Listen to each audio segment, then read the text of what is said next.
Primeiro, dizer que nós não estamos aqui a julgar Lava Jato. Não vou avaliar Lava Jato, não é o objeto do julgamento. Nós estamos aqui a julgar a maior fraude financeira da história do nosso país, e se não a maior, certamente uma das maiores do mundo, da história. E essa fraude tem algumas peculiaridades. Não é simplesmente um crime do colarinho branco. É mais do que isso. Não são simplesmente atores num gabinete na Faria Lima, nos palácios, que praticaram fraudes e crimes de corrupção, de lavagem de dinheiro, de prejuízos ao sistema financeiro nacional, de dilapidação de um fundo garantidor das poupanças do nosso país. Não. Aqui há contornos de máfia. Há contornos de crime organizado mafioso, de fuzis, de metralhadoras, de armas raspadas, de infiltração no sistema policial. Por isso eu quero, de antemão, agradecer por esse julgamento presencial, que me permite pôr às claras algumas coisas que não estão tão claras, quiçá questões até ocultas. E é interessante porque eu me recordo de uma conversa, ministro Gilmar, com Vossa Excelência, assim que, para ser indicado para o Supremo. Vossa Excelência apontou que para ser ministro do Supremo é preciso ter coragem. E me lembro do que lhe respondi à ocasião. Não tenho medo da morte, quanto mais de ser ministro de um tribunal. Não tenho medo de combater o crime aplicando a lei. Não tenho medo de absolver quem é inocente. Não ajo por pressões de mídia e nem busco a mídia. Aliás, a mídia às vezes me critica porque, de certa forma, eu não sou tão acessível. Não tenho grupos de mídia, não dou entrevistas, não busco ser estrela. Sou um servidor público e com muito orgulho sirvo à justiça há mais de 20 anos, há 25 anos na AGU e no Supremo. E minha única pretensão aqui é aplicar a lei. Vossa Excelência tem razão, não se prende para delação. Seria abjeto fazer isso. E eu não me presto a trabalhos abjetos. Se prende se está praticando crime, se está obstruindo a justiça, se está tentando ocultar provas, se há uma continuidade delitiva. Para isso se prende. Eu levei 4 anos no Supremo para decretar a primeira prisão. Não tenho prazer em prisão. Ao contrário, tenho pesar. É difícil decretar uma prisão. Para quem quer o bem do ser humano, para quem ainda acredita no ser humano, porque, de certa forma, é uma falência da humanidade em casos específicos. Mas esse caso se reveste de singularidades.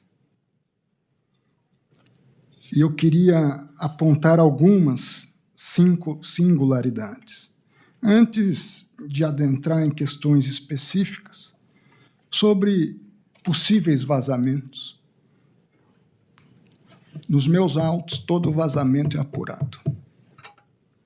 Já teve policial federal afastado por vazamento. Aliás, segundo me disseram, não sei se é verdade, caso inédito de apuração com resultado.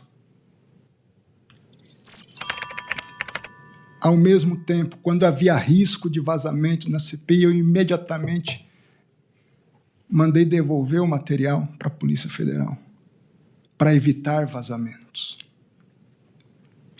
Sobre transferências de presos, eu me lembro, foi um choque para todos nós, a morte do senhor Felipe Mourão, conhecido como Sicário.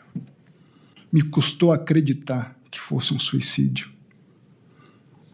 Infelizmente, eu tive que ver a cena, uma cena dura, doutora Cláudia, ver um ser humano tirando a própria vida.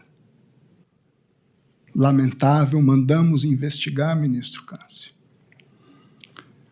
com a suspeita de que pudesse ter sido uma queima de arquivo, alguma coisa do tipo,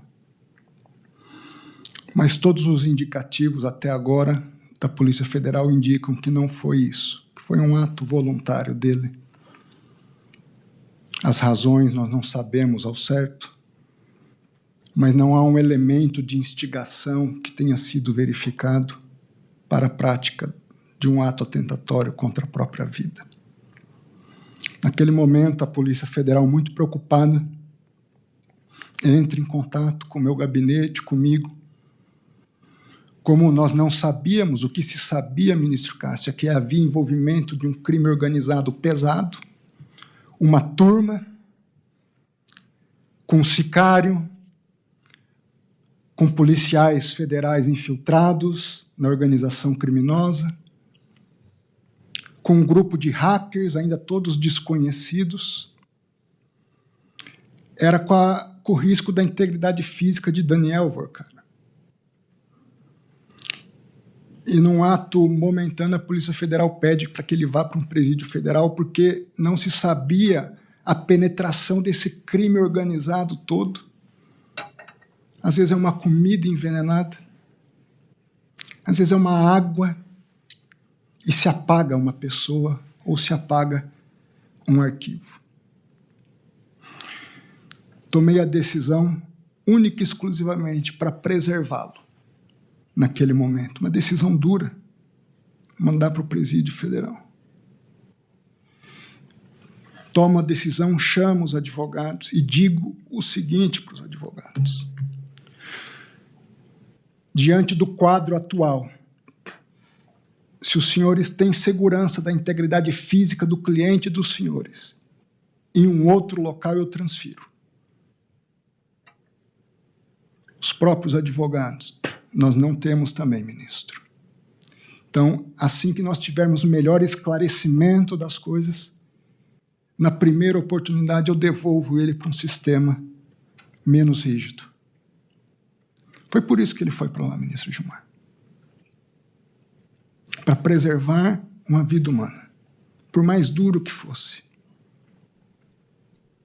Não foi por outra razão. E tive a deferência com a defesa de expor isso. Mas nem a defesa se sentiu tranquila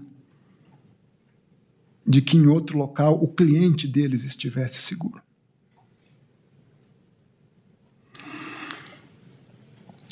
Sobre os documentos que chegaram há pouco. Estavam em outra PET. Agora, foram juntados há 10 dias atrás. Eu mesmo não tinha me detido sobre eles. Agora, eu fiquei sabendo hoje, por volta de 9, 10 da manhã, do processo. Imediatamente eu dei ciência a todos. Não sabia. Essa foi a única e exclusiva razão. Agora, é verdade, nós votamos para a história. Quem é a turma? Página 5 da representação da Polícia Federal. Liderada por Daniel Vorcara, tinha um sicário, alguns policiais federais, nem todos descobertos ainda. Ainda se investiga outros policiais federais. Havia nessa turma empresários do jogo do bicho. Era uma mistura de milícia da Polícia Federal, dentro da Polícia Federal, com crime organizado no Rio de Janeiro. Há uma série de figurinhas desconhecidas aqui. Eu não sei. Talvez seja muito simples hoje acabar com a investigação. Basta alguns desses desconhecidos, talvez atentar contra a integridade física do relator. É disso que nós estamos tratando. Eu não sei. Eu sei que hoje, para parar do jeito que está, o polo mais frágil sou eu. Mas, como eu disse, é preciso ter coragem.